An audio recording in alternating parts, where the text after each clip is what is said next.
আপনি কেমন ওয়ালাইকুম আছেন? আসসালাম। আসসালামু আলাইকুম স্যার। ওয়ালাইকুম আমরা ভালো আসসালাম। আছি, আপনি কেমন আছেন?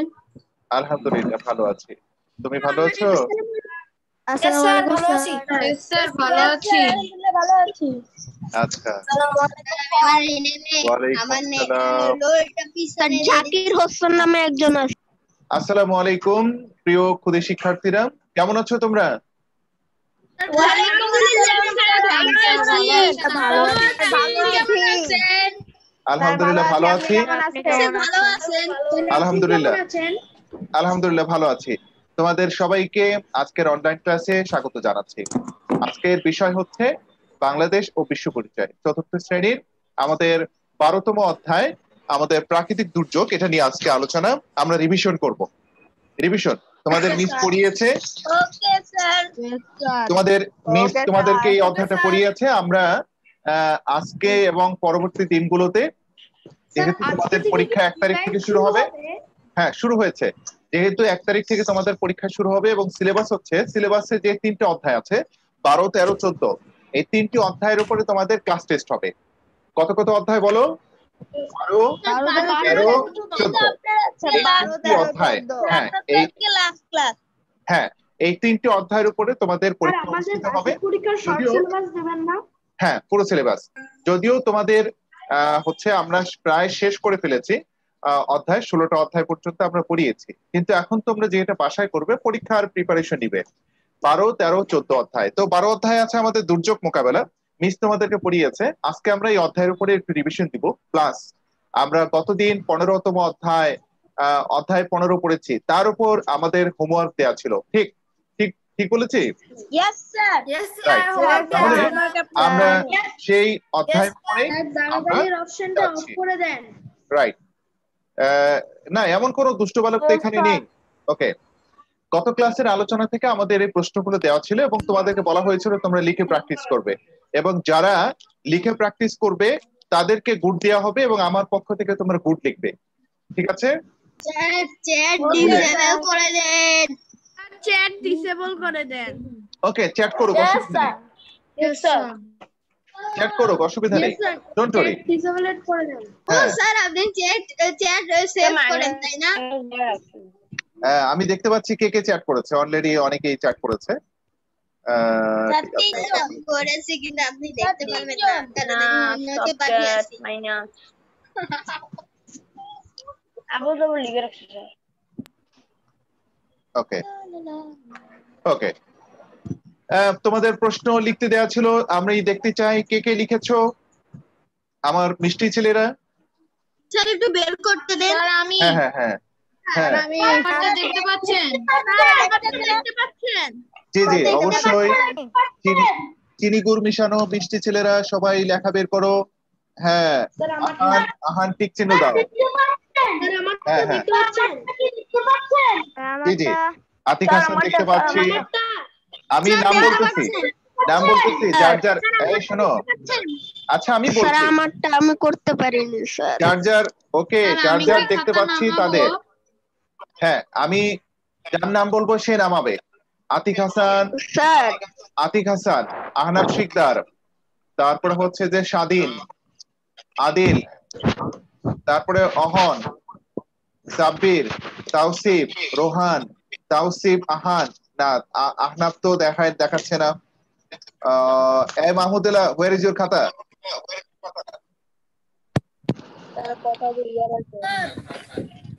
তারপরে হচ্ছে স্যার আপনি নামিয়ে নিতে এহতেশাম, বলেছিলেন। হ্যাঁ যার নাম বলবো সে নামাবে। এহতেশাম, নাবিল হাসান, সাজিদ আল মিরাজ, নৌরোজ শামস, সৈয়দ শাফাকাত, এই আঞ্জুম, ওয়ার ইজ ইউর খাতা? ওকে, আনাস, হ্যাঁ আনাস লেখে নাই, শাফাকাত লিখেছে। ওকে, রোহান খাতা কোথায়? আপনি তো নামাতে বলছিলেন স্যার। আচ্ছা স্যার আচ্ছা আমি দেখিয়েছো। করিনি। আচ্ছা মাহমুদ ঠিক আছে। স্যার আমার হাবিব, এই আমি এখন যাদেরকে বলবো সে খাতা দেখাবে। ওকে, মাসফি খাতা দেখাও, মাসফি। স্যার আমারটা দেখতে পাচ্ছেন? হ্যাঁ তোমারটা দেখতে পাচ্ছি।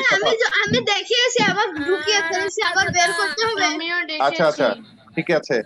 কে কে ঢুকিয়ে ফেলেছি, আবার একটু বের বলো, করতে হবে। এই স্বেচ্ছায় বলো কে কে হোমওয়ার্ক করে নাই, স্বেচ্ছায় বলো, নাম বলো দেখে আমি শুনি। স্যার আমি করেছি। কে করে নাই কে বলবে? আমার নাম আতিক। তাদেরকে হাত তুলতে বলেন, স্যার যারা করেনি আমি ঢাকা পাই সেজন্য করতে হ্যাঁ। পারিনি। আমি করিনি। আমি ঢাকা পাই সেজন্য করতে পারিনি। কে? রাইয়াত? করিনি রাইয়াত স্যার এসডব্লিউ আমি ঢাকার বাইরে সেজন্য আমি করতে পারিনি। আমি ঢাকার বাইরে সেজন্য করতে পারিনি। স্যার রাইয়াত স্যার মায়ের ছবি দিয়ে ঢুকে। আচ্ছা, ও মাকে খুব ভালোবাসে তাই মায়ের ছবি কিনে আছে।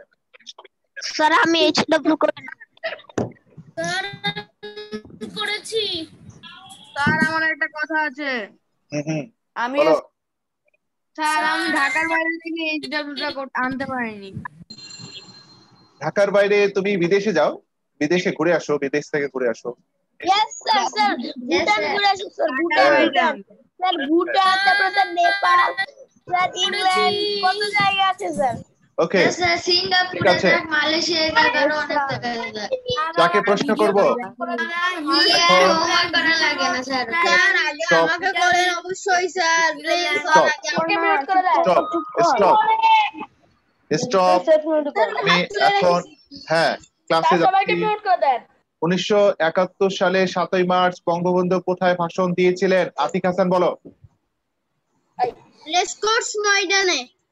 রেসকোর্স ময়দান কোথায়? মহাখালী?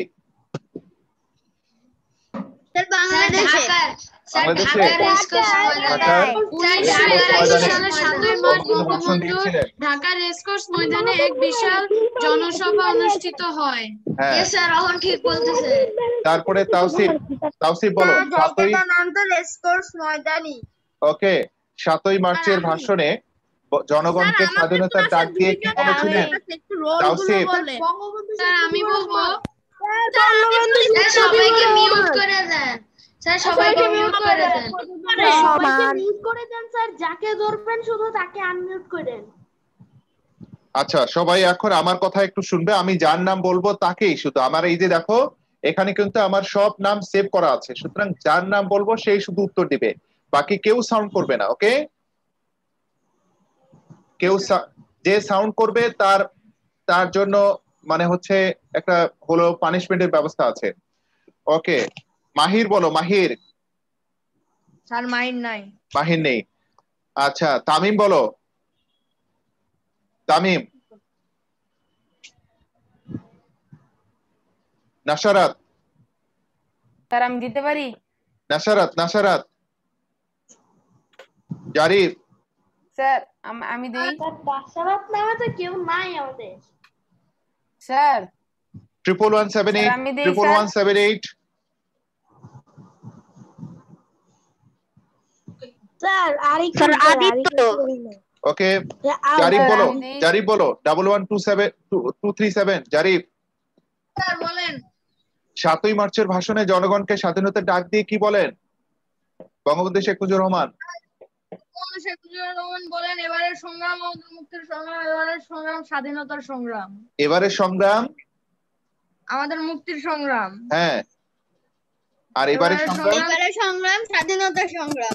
হ্যাঁ। এরপরে হচ্ছে আরিকুল বলো 11278। আরিকুল, জিসান, মুয়াজ, কারা আছো? স্যার আরিকুল, জিসান, মুয়াজ? স্যার মদ আছে। হ্যাঁ মুয়াজ বলো যে 25শে মার্চের কালো রাতে কি ঘটেছিল? মুয়াজ বলো।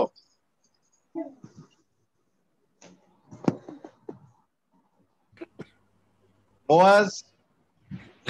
স্যার আমি বলি। 16939। দেখে স্যার লুকায় আছে। হ্যাঁ কে বলবে? স্যার আমি বলি না স্যার। হ্যাঁ বলো। স্যার আমি বলি। ওকে তাওসিফ বলো। স্যার আমি please sir, please sir. Sir আমি বলি অহন। হ্যাঁ ঠিক আছে অহন বলো। আমি বলি পাকিস্তানি সেনাবাহিনী, রাজা রবাগ পুলিশ, লাইন্স ইপিআর সদর দপ্তর ও স্যার, আমি ঢাকা বিশ্ববিদ্যালয় আক্রমণ করে। 25 মার্চের কালো রাতে, না? আচ্ছা, এরপরে আমি বলবো আহনাফ শিকদার বলো। আহনাফ বলো, আহনাফ। স্যার আমি বলি প্লিজ স্যার। বলেন। বঙ্গবন্ধু কত তারিখ স্বাধীনতা ঘোষণা দেন? কত তারিখ স্বাধীনতা ঘোষণা দেন? 26 মার্চ স্যার আমার জন্মদিন। সকালে স্যার আমার জন্মদিন স্যার 26 মার্চ আমার 26 মার্চের জন্মদিন। প্রথম প্রহরে। ওকে, তারপরে এবার বলবে তাওসিফ বলো। 16943 স্যার প্লিজ 1971 সালের 10 এপ্রিল কি ঘটেছিল? 1971 সালে 10 এপ্রিল কি ঘটেছিল? স্যার আমি বলতেছি স্যার বলি স্যার স্যার বলি স্যার 10 এপ্রিল স্যার অস্থায়ী সরকার গঠিত হয়। 10 এপ্রিল বাংলাদেশের প্রথম স্থায়ী সরকার গঠিত হয়। কে এই সরকার কে বলছে? আমি বড় করে বলতে আমি বলি পারবো। স্যার আমি বলি আমি বড় করে বলতে পারবো। আমি বলি না স্যার প্লিজ স্যার আমি বলি স্যার আমি বলি বড় করে বলতে পারবো। ওকে, আদিল আহনাফ বলো। আদিল আহনাফ 1971 সালে 10 এপ্রিল কি ঘটেছিল? 16949 ইলহাম আছো? ইলহাম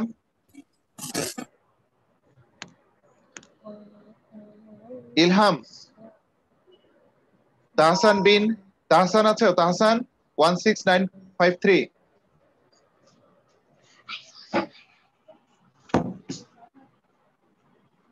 তারপর হচ্ছে শাফাত ইফতিসান।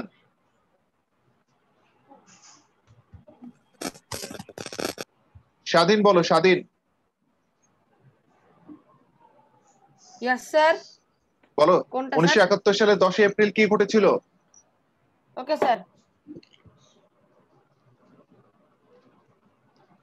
1971 সালে 10 এপ্রিল কি ঘটেছিল বাবা? স্যার ও বের হয়ে গেছে।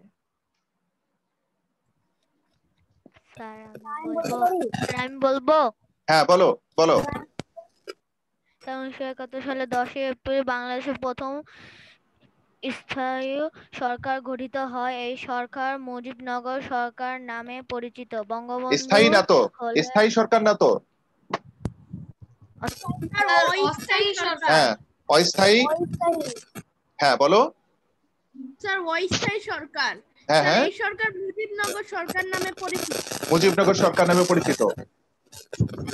আচ্ছা, এরপর হচ্ছে স্যার আবার পর করে শব্দ আছে সাজিদের মেয়েরা দেখতে পাচ্ছি।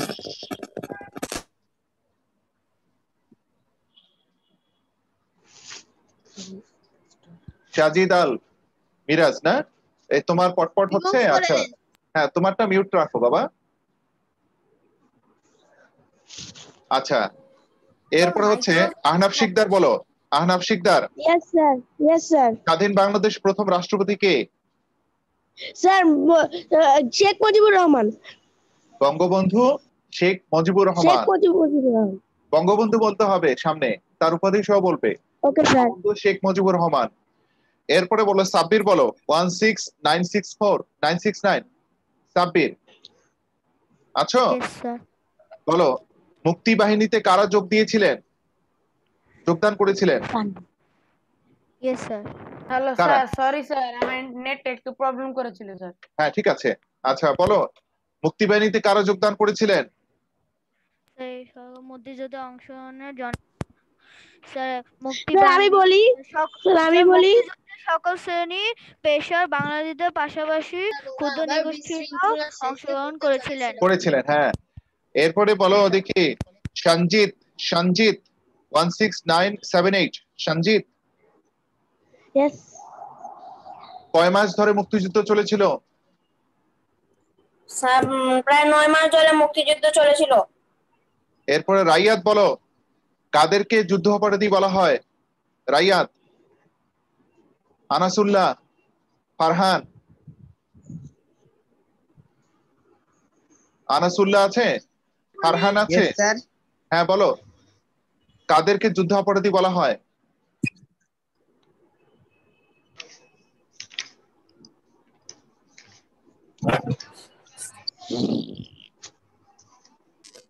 নাবিল হাসান স্যার আমি বলো। বলি নাবিল হাসান, স্যার আমি বলি স্যার আমি বলি কাদেরকে যুদ্ধাপরাধী বলা হয়?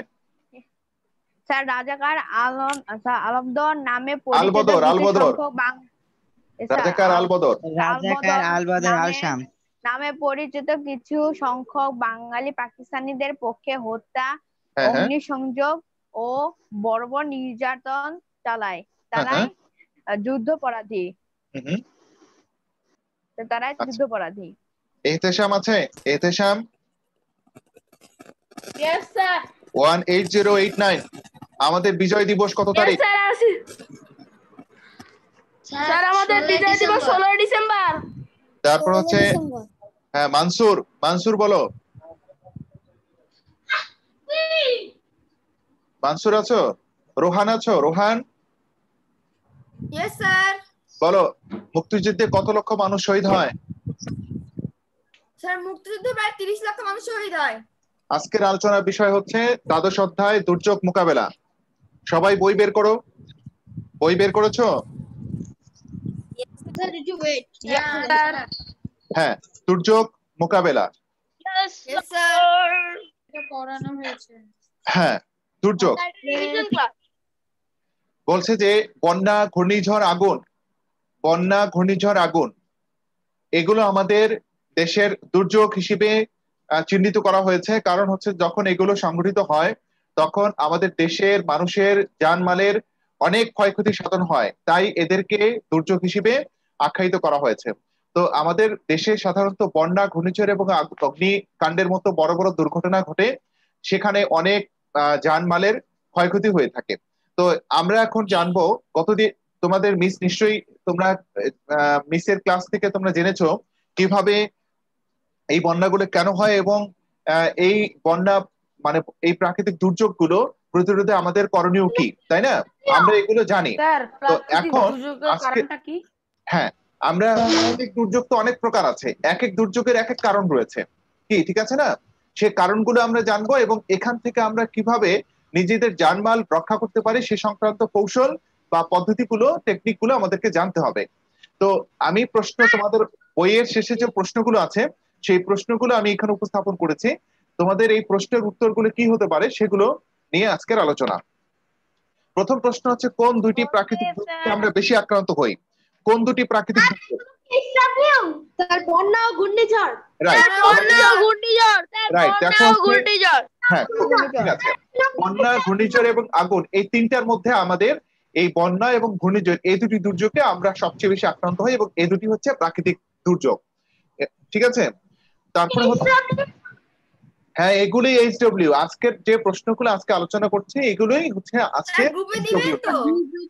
স্যার এই যে স্যার এই প্রশ্নগুলো স্যার এই 6টা প্রশ্ন এসডব্লিউ আরো আছে, পরের পেজে আছে, এই যে আরো প্রশ্ন আছে। স্যার আজকে আমাদের শেষ ক্লাস না? হ্যাঁ, আজকে আমাদের পরীক্ষার আগে শেষ ক্লাস। বন্যার পর কোন কারণে রোগের প্রাদুর্ভাব বেড়ে যেতে পারে? বন্যার পর কোন কারণে? হ্যাঁ, কে বলতে পারবে?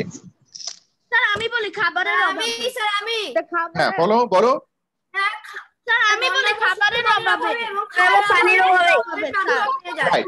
আমরা বন্যার পর শোনো, বন্যার ফলে আমাদের অনেক জানমালের ক্ষতি হয়, আমাদের বাড়িঘর ধ্বংস হয়ে যায়, মাটি হচ্ছে বসত বাড়ি ভেঙে নদীতে বিলীন হয়ে যায়, তাই না? আবার হচ্ছে যে অনেক বাড়িতে পানিতে তলিয়ে যায়। সবাই শোনো, পানিতে তলিয়ে যায়। তো এরপরে যখন বন্যা কাটিয়ে ওঠে, মানে বন্যার সময়টা পার হয়ে যায়, তখন যেহেতু ফল ফলাদি সব নষ্ট হয়ে যায়, তখন খাদ্যের অভাব দেখা দেয়।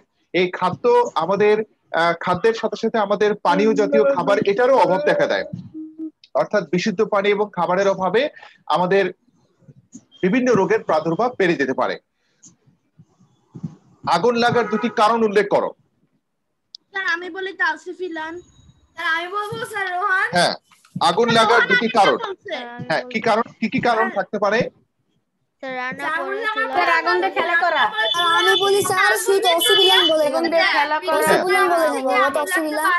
রাইট, আমাদের আগুন লাগার যেহেতু এই আগুন সবাই শোনো, হ্যাঁ, আগুন নিয়ে খেলা করা, রান্নার পরে চুলার আগুন নিভিয়ে না রাখা, সিগারেট, বিড়ি, হুকার ইত্যাদি খাওয়ার পরে সেগুলো যেখানে সেখানে ফেলে রাখা, তারপর হচ্ছে বাসায় কোয়েল জ্বালানো হয়, সেই কোয়েল গুলো যেখানে সেখানে লাগালে আমাদের সেখান থেকে আগুনের সূত্রপাত হতে পারে।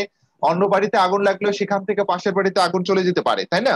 তারপরে তোমরা জানো যে দাহ্য পদার্থ বাসায় যদি রাখা হয় সেখান থেকেও তোমাদের যে কোনো কারণে আগুন লেগে যেতে পারে। স্যার অ্যালকোহল জাতীয় জিনিসে স্যার খুব দ্রুত আগুন লাগে। হ্যাঁ, আগুন লাগে।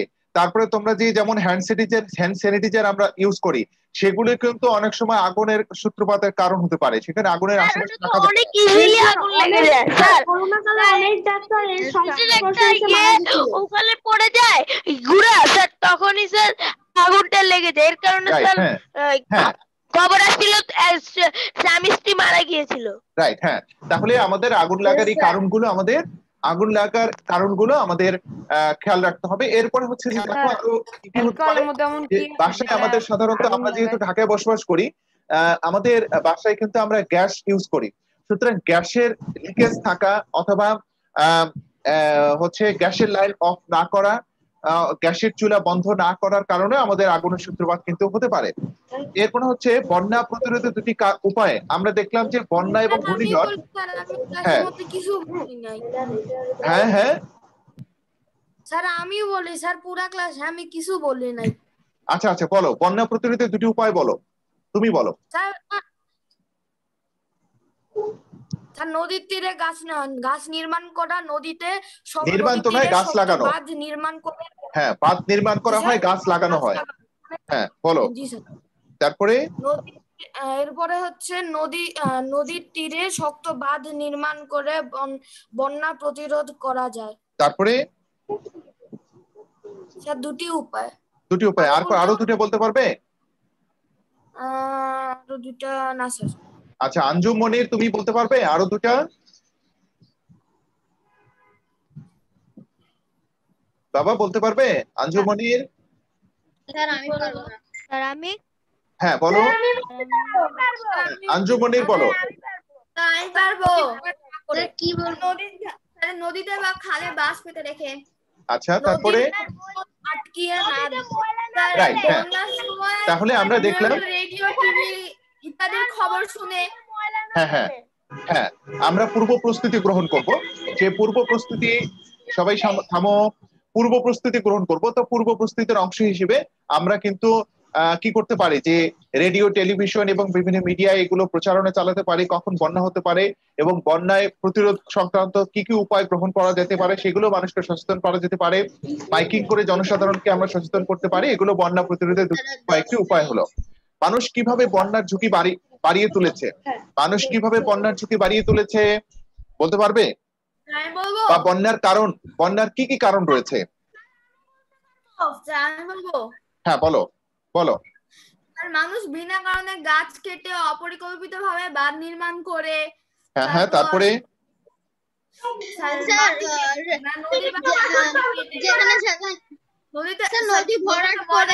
নদী ভরাট করে, হ্যাঁ যেখানে সেখানে ময়লা ফেলে, যেখানে সেখানে বাড়ি ঘর নির্মাণ করে। রাইট, হ্যাঁ। তাহলে আমরা এখন দেখো, সবাই শোনো, আমরা গ্রামের উত্তরাঞ্চলে সাধারণত বন্যার প্রকোপটা সবচেয়ে বেশি। কারণ হচ্ছে, সবাই একটু শোনো বাবা, উত্তরাঞ্চলে আমাদের বন্যার প্রকোপটা সবচেয়ে বেশি। অর্থাৎ বন্যা যখন বৃষ্টিপাত হয় বর্ষাকালে, তখন উত্তরাঞ্চলে বাড়ি ঘর সব ভেসে যায়। তোমরা পত্র পত্রিকায় খবরে দেখেছো। এগুলোর পেছনে কারণ হলো যে নদীর নাব্যতা কমে যাওয়া। নদীর নাব্যতা যখন কমে যায়, অর্থাৎ নদীগুলো যখন গভীরতা কমে যায়, তখন এই স্থান নদীগুলো দিয়ে পানি হ্যাঁ তখন পানি প্রবাহিত হতে পারে না। তো পানি প্রবাহিত না হওয়ার কারণে এই পানি ফুলে ফেসে ফেপে এগুলো উঁচু অঞ্চল যেগুলো রয়েছে সেগুলোতে প্রবেশ করে। ঠিক আছে, যদি নদীর নাব্যতা না কমে যেত, আমাদের নদী খনন করা হতো, নদীর গভীরতা বজায় রাখা হতো, আমরা যদি নদীর প্রতি যত্নশীল হতাম, তাহলে পানি ইজিলি প্রবাহিত হতো এবং বন্যার প্রকোপটা আমাদের কমে যেত। তাহলে আমরা বলতে চাচ্ছি যে মানুষই সাধারণত এই বন্যার পেছনে অনেক বড় কারণ হিসেবে দেখা দিয়েছে। এরপর হচ্ছে জলোচ্ছ্বাস ও সাইক্লোনের প্রভাব বর্ণনা করো। কে বলতে পারবে? জলোচ্ছ্বাস বা সাইক্লোনের প্রভাব বর্ণনা করতে পারে কে পারবে? আমি হ্যাঁ। বলতে পারবো। স্যার আচ্ছা আমি আতিক, আমাকে ধরেন। আচ্ছা আতিক বলো, আতিক বলো। স্যার আমাকে ধরেন। আচ্ছা আপু ধরবো, আতিক বলো। সাইক্লোনের প্রভাব। স্যার সাইক্লোনের ফলে দিয়ে সাইক্লোনের ফলে আমাদের আমাদের ধন সম্পদ, বাড়ি ঘর ধ্বংস হয়। সাইক্লোনের ফলে মানুষ ও পশু পাখি গৃহহীন হয়ে পড়ে। সাইক্লোনের ফলে বিভিন্ন রোগ জীবাণু দেখা দেয়। রাইট। জলশস্যের প্রভাব। জলশস্যের ফলে আমাদের ধন সম্পদ ও বাড়িঘর ডুবে যায়। মানুষ ও পশু পাখির আবাসস্থল ধ্বংস হয়। এর ফলে বিভিন্ন জীবজন্তু গৃহহীন হয়ে পড়ে। রাইট, থ্যাংক ইউ আতিক, অনেক সুন্দর করে বলেছো। আচ্ছা এবার রোহান বলো তো দেখি, হচ্ছে 1987 সাল থেকে বাংলাদেশে কয়টি ভয়াবহ বন্যা হয়েছে? 1987 সাল থেকে বাংলাদেশে মোট 1987 থেকে বাংলাদেশে মোট 3টি ভয়াবহ বন্যা হয়েছে। কত সালে? স্যার কত সালে? হ্যাঁ হ্যাঁ স্যার 798। 1970 সালে, 1991 সালে। স্যার এটা ঘূর্ণিঝড় স্যার। হ্যাঁ আচ্ছা ঘূর্ণিঝড় হয়েছে। হ্যাঁ এখানে বন্যা না, ঘূর্ণিঝড় হবে। 1987 সাল থেকে 1987 সাল থেকে বাংলাদেশে কয়টি ভয়াবহ বন্যা হয়েছে? 7টি। 1987 সাল থেকে বাংলাদেশে কয়টি ভয়াবহ বন্যা হয়েছে? 7টি। রাইট, হ্যাঁ 7টি ভয়াবহ বন্যা হয়েছে। বাংলাদেশে বন্যার প্রভাব বর্ণনা করো। বাংলাদেশে বন্যার প্রভাব কে বর্ণনা করতে পারবে 30 সেকেন্ডে? আমি পারবো। হ্যাঁ বলো। স্যার আমি আতিক। আতিক না আর নয়, আতিক না, নওরোজ বলো। আমি বলবো। আমি এগুলো প্রশ্ন নওরোজ বলো, নওরোজ শামস। স্যার আমি বলবো। অহন বলো। হ্যাঁ অহন বলো, বাংলাদেশে বন্যার প্রভাব বর্ণনা করো। 1987 সাল থেকে বাংলাদেশে 7টি ভয়াবহ বন্যা হয়েছে।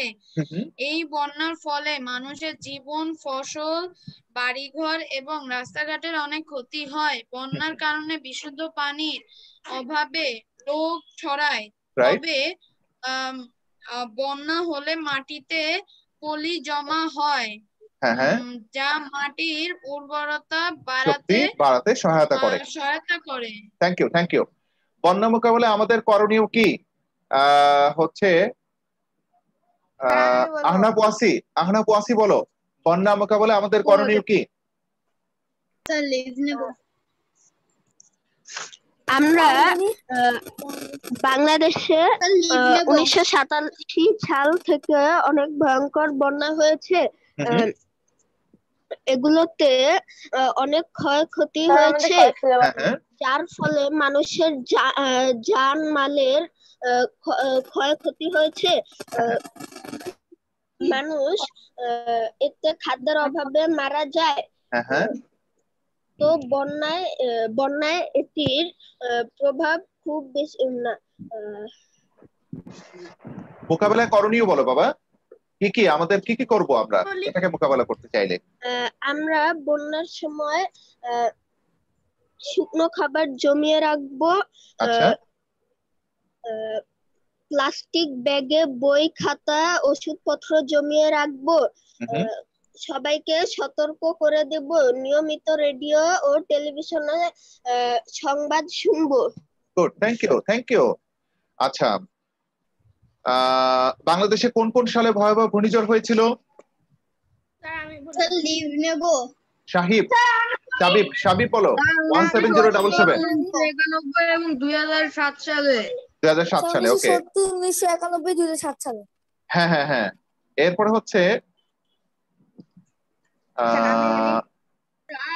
এরপরে হচ্ছে রাইয়াদ বলো। রাইয়াদ বলো, আগুন লাগার কারণ ব্যাখ্যা করো। রাইয়াদ।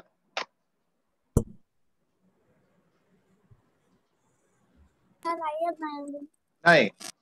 মাসুদ রানা আছো? মাসুদ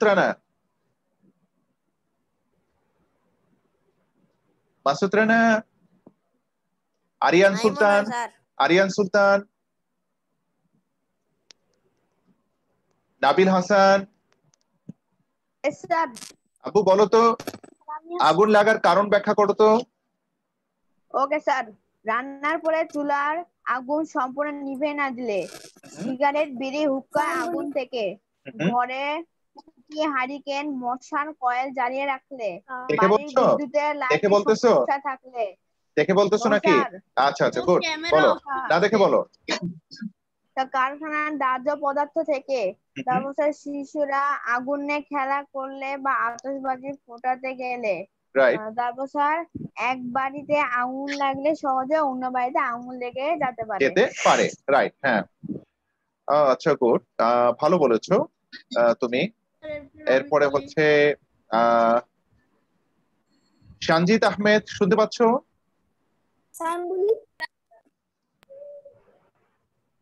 বলি বলি স্যার আমি বলি।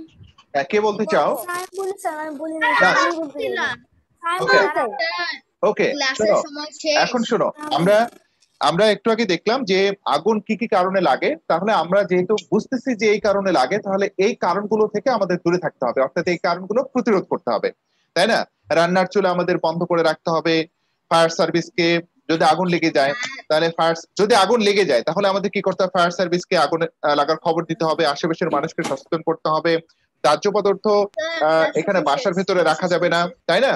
তাহলে এই যে বিষয়গুলো, প্রতিরোধমূলক ব্যবস্থাগুলো, এই ব্যবস্থাগুলো আমরা গ্রহণ করব। তোমাদের তাহলে হোমওয়ার্ক থাকছে, পরীক্ষার জন্য যে 12, 13 এবং 14তম অধ্যায় রয়েছে, এই অধ্যায়গুলো তোমরা পড়বে। কি পড়বে তো? ঠিকঠাক ভাবে রিভিশন দিবে তো? স্যার এটা হোমওয়ার্ক নাকি এইচপি? হ্যাঁ, স্যার এটা হোমওয়ার্ক নাকি বাড়ির হোমওয়ার্ক? তোমরা এইচপি হবে, এগুলো এইচপি হবে, ঠিক আছে? যদি এইচডব্লিউ হতো আমাদের উপর অনেক নিম্ন চাপ হতো। রাইট, তোমরা জানো যে 21 তারিখ থেকে কলেজ বন্ধ থাকছে, তো তোমাদের এই বন্ধের সময়টুকু ভালো কাটুক। বাহিরে কেউ গেলে সাবধানে যাবে, মাস্ক ইউজ করবে, বাবা মার কথা শুনবে, নিয়মিত পড়াশোনা করবে। যদি কোথাও যেতে হয় তাহলে বই সাথে নিয়ে যাবে। ঠিক সে পর্যন্ত তোমাদের সুস্বাস্থ্য কামনা করি। হ্যাঁ স্যার আমাদের কত তারিখ পর্যন্ত ক্লাস হবে?